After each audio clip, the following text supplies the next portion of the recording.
Is Count Yorga the best vampire? I'm sure some people clicked on this video because they want to adamantly disagree. And for what it's worth, I have not seen too many vampire movies yet. But I will say that so far in my journey, Count Yorga has been an absolute standout. So that's what we're going to be talking about today. 1970s Count Yorga vampire.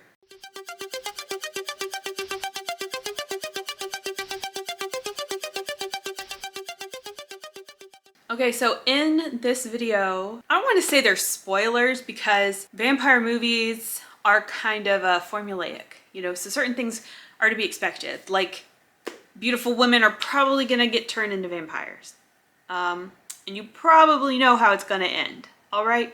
So just keep that in mind as we press forward. I'm not going to tell you what the ending is, so I'm going to save a little bit of mystery, but we are going to be talking about a few of the things that happen in this movie, like always. Count Yorga is a 1970 American low-budget vampire exploitation film. Oh yeah, I didn't show you my Blu-ray here. This is a Twilight Time Blu-ray that Brian sent to me. I slept on this. Brian sent this to me quite a while ago and it was just sitting in a stack. I underestimated it. I thought it was going to be something kind of relaxed and subtle and maybe even like slightly boring, but it was not. It was not any of those things. It was wonderful. I love this film. It is written and directed by Bob Keljan. I don't know if I said his name right, but he also directed Scream, Blackula, Scream. Michael McCready is also a producer and was like one of the co-creators of this film. And he actually played someone named Michael in the film. This film is starring Robert Quarry, aka God on Earth, as Count Yorga. Robert Quarry is also in Dr. Phibes Rises Again and Sugar Hill. So I have seen him on screen before, but I just don't remember.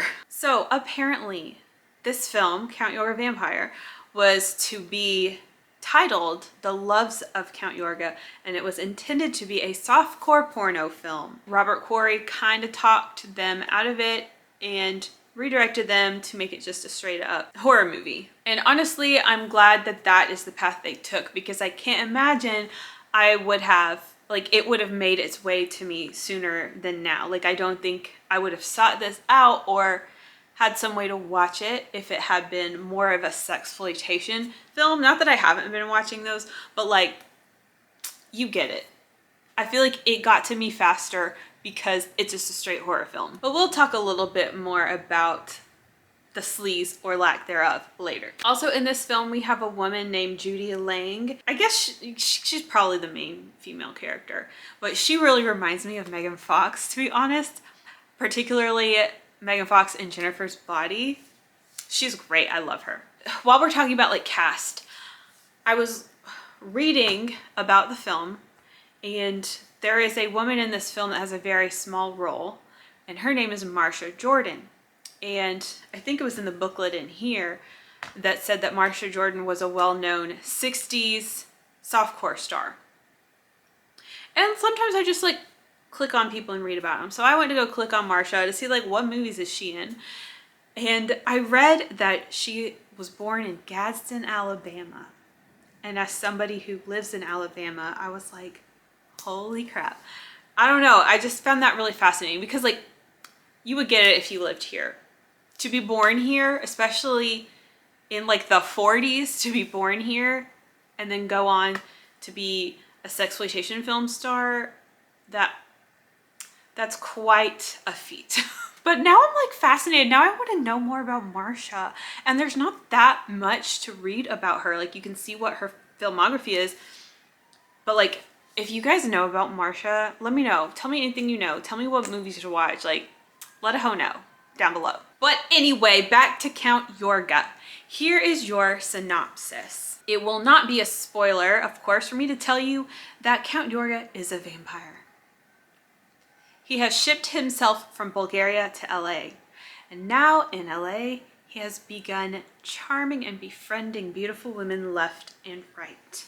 When he crosses paths with a new circle of friends, the women in the group begin disappearing. So it is then up to the men and their blood specialist doctor friend to stop these disappearances. So one of the first scenes in this movie is a seance, which I love a good seance. It is being conducted by Count Yorga for this group of friends, particularly for this woman named Donna. And Donna wants to have this seance because she just lost her mother and wants to make contact with her. Mother played by Marsha Jordan, by the way. So it's revealed that the reason Donna knows Count Yorga is because he was dating Donna's mother for about 3 weeks before she died. But they're friendly with each other, so they're having this seance, and that's what kind of sets the scene. They become entwined with Count Yorga, you know, mutuals. So that's how this group gets to know him.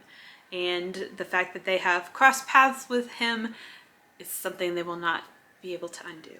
So during this seance, Donna has like a terrible freak out, and Count Yorga calms her down with like some hypnosis. And that's where we see like he has these sort of like mind control abilities. Anyway, and then he's like, I gotta go. So a couple, Erica and Paul, drive Count Yorga home. It's like this secluded castle. So on the way out, they get stranded. I love this element of just being stranded in the woods, but they are in an awesome like hippie van. So they're like, we'll just sleep here. But it's creepy out there, right? And it's suspicious as to why their van got stuck in the first place. And then there are like wolves howling in the woods, and I just love it. Oh yeah, and when they drop off Count Yorga, we get introduced to another character named Bruda, and this is Count Yorga's assistant. And now I read in this little booklet in here that Bruda is supposed to be kind of a mix between Igor and Lurch.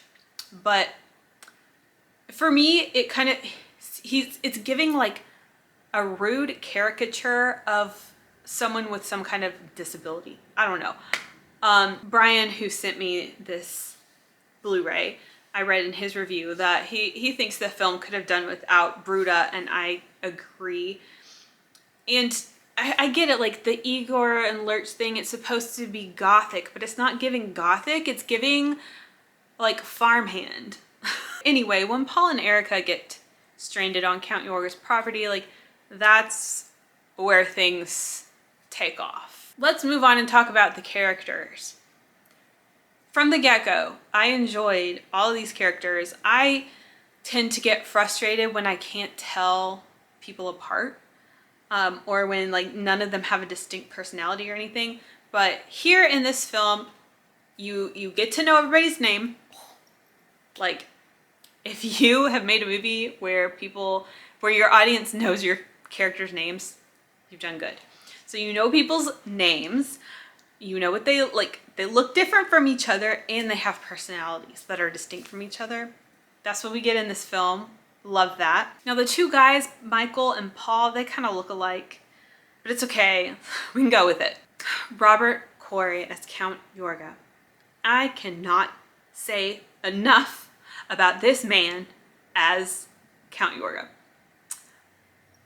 Like I said in the beginning, this may be my favorite vampire. At this point, he's my favorite vampire. His face, like he's born for this. Like he looks like a vampire. His features are perfect. And he's an incredible actor. He's just like oozing charm. The way he moves and the way he delivers his lines and the way he speaks and the things he says, like the way his lines are written, just, and his outfits. Can we talk about the outfits? Oh my God, like that's how I want to dress. I just honestly just want to be him. He just has like this unbothered, aristocratic, cool, calm, collected. Ugh. Incredible. You really are a vampire?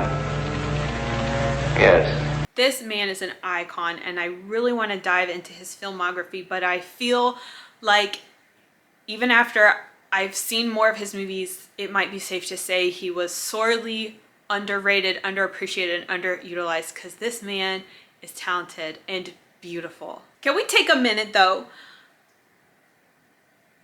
and talk about like why he is my favorite vampire so far? I mean, you guys might be yelling at me through the screen. Like, am I saying he's a better vampire than Christopher Lee? Or Radu. And my husband asked me, like, well, why is he your favorite? Yeah, because I've been like a weirdo talking about Count Yorga for like the past 3 days. So he's like, well, why is he your favorite? And I think the answer to that is the same reason why I say that Freddy is one of my favorite like mainstream horror villains. Because he is interactive. Because he talks to you. Because he taunts you. Because he's conversational. Christopher Lee, they hardly let him talk at all. He's just like a prop. So I love to see the vampiric charm at play. I love to see the conversation. I love the interaction. Oh, and like I told my husband, he doesn't just stalk the stalk. He talks the talk. Okay, other characters we have besides Yorga, Bruda, the two couples. There's also a doctor who ends up being a really pivotal character. He's trying to help save the day. He's a blood specialist. He's a really good actor and pretty funny. As far as the like look of the film and the setting and everything, the setting is pretty cool. Okay, and this is another thing about the vampire films. Okay, I'm not really a fan of period pieces. I tend to prefer when the vampires come here.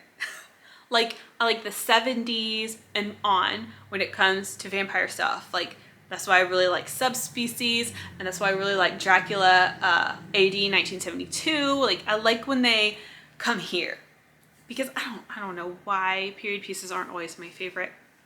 But, so we have this setting of 1970 LA, which is really cool. It's something a little different from the like Euro vampire films that we get. The film looks really, really good. Camera work, there's nothing like experimental about it, like the lighting of the camera or anything like that, but it all looks really good. And shout out to the Count's castle. It's just this beautiful like rustic palace with a perfect vampire dungeon in the basement. I mean, these are my decor dreams and wardrobe dreams. Okay, let's talk about script and pacing. First of all, I wasn't expecting this to be an American movie. That's part of the joy of just getting something sent to me that I don't even know what it is, because I don't even read the back. I don't read anything. I just put it in. So I just assumed this was going to be something Euro, like usual. But it's a charmingly American film. And it was refreshing because it's not dubbed, like, and the conversation feels a lot more natural. And we also get a lot of humor woven into this movie, which I loved. The film felt very authentic. The scenes, okay, you could say it has a slightly slow pace, but it's because we spend a little bit longer in scenes than perhaps you would normally. So you get to see like a 5-minute conversation or something like that. But I like that because it becomes very immersive and you become really invested and things just kind of flow in a really natural way. I think it was really well written. I was especially impressed with the lines from Yorga, the things that Yorga would say. It was beautifully written. Moving on to elements, like I mentioned a minute ago, there is an element of humor in this film. There's funny little things like during the seance, Paul, like everyone's got their eyes closed and Paul like grabs Erica's boob just mid-seance.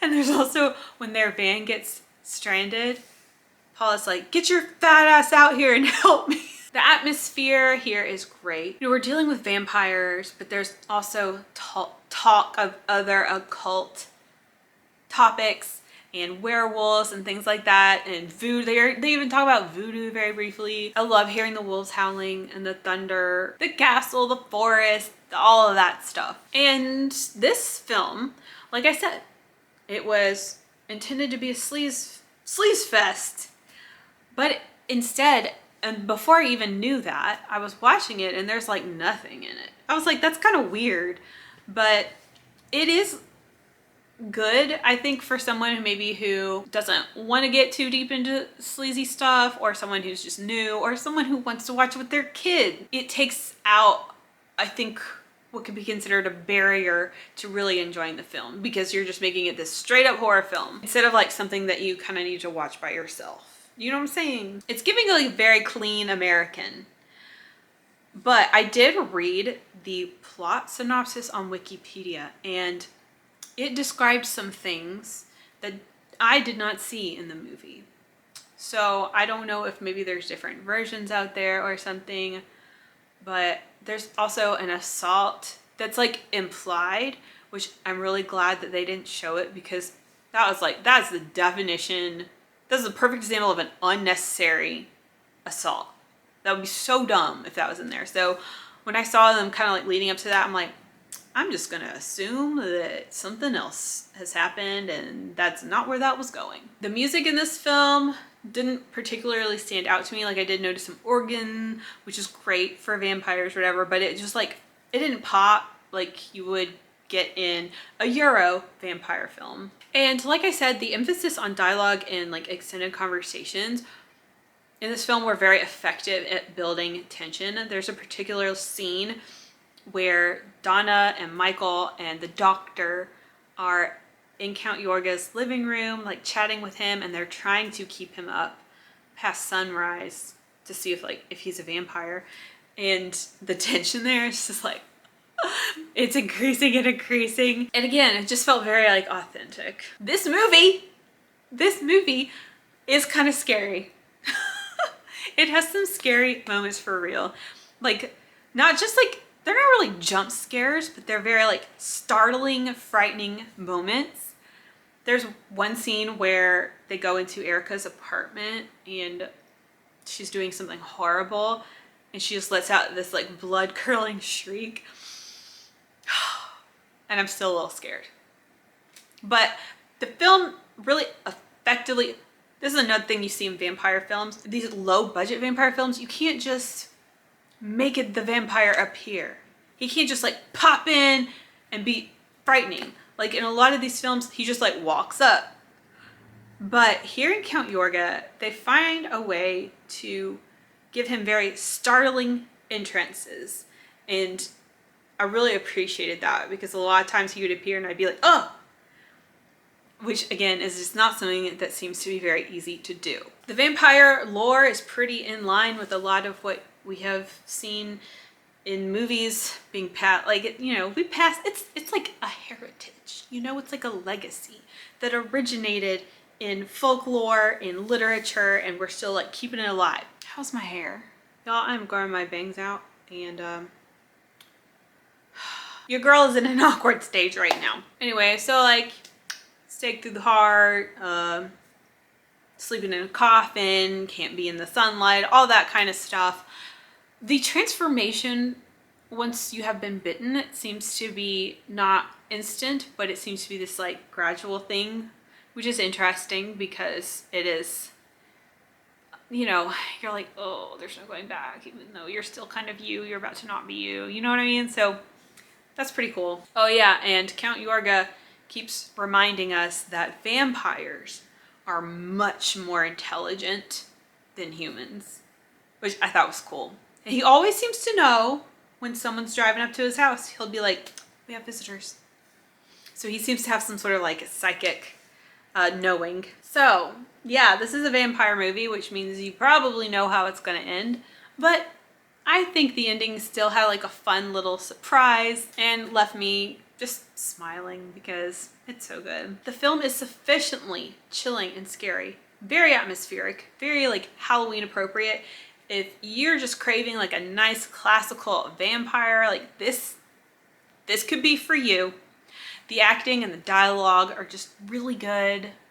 Everything looks and sounds great. It's a nice balance between being a cheap and cheesy film and being a serious and intentional film. I could go on for a long time, honestly. There's so many little details that I wish I could just discuss, and I guess that's why people do podcasts about movies, but I'm just trying to give you an overview here. If you're new here for some reason, perhaps you should know that I'm fairly inexperienced. I would say like I've only been really digging in to films for like the past 3 or 4 years. So there's a lot of like broader context I don't necessarily have. And like I said, I've probably only seen maybe like 40 vampire films. in my life, maybe. But I would venture to say that this is a genuinely good movie. And for some reason, I don't know why, my mind was like, I don't know why this isn't held in as high regard as something like American Werewolf in London. Like, I feel like it's, which I haven't seen American Werewolf in London in years, but I feel like it's just as charming and atmospheric and like fresh and watchable.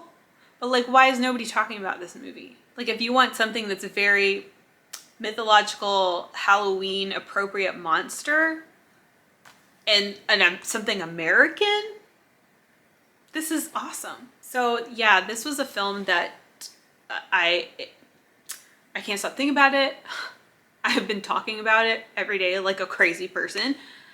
Yeah, it just really left an impression on me. It's one of those films where I'm like, I just can't wait to watch it again. Basically, if I were to just envision everything I would want in a vampire movie, this one's pretty much it. I will say, at this point, Count Yorga is my favorite vampire, but my husband also asked me what is the scariest vampire, and I will have to say Radu from Subspecies. So thank you to Brian for sending this to me and giving me the opportunity to see this on Blu-ray. It looked so beautiful, and it was just such a special experience. And yes, I do have the return of Count Yorga. I hope you enjoyed this review, regardless of whether or not you have seen Count Yorga yourself. Let me know who your favorite vampire is, or what your favorite vampire movie is. Who's the scariest vampire? Who's the hottest vampire? Let a hoe know. And I'll see you in the next video. Ciao.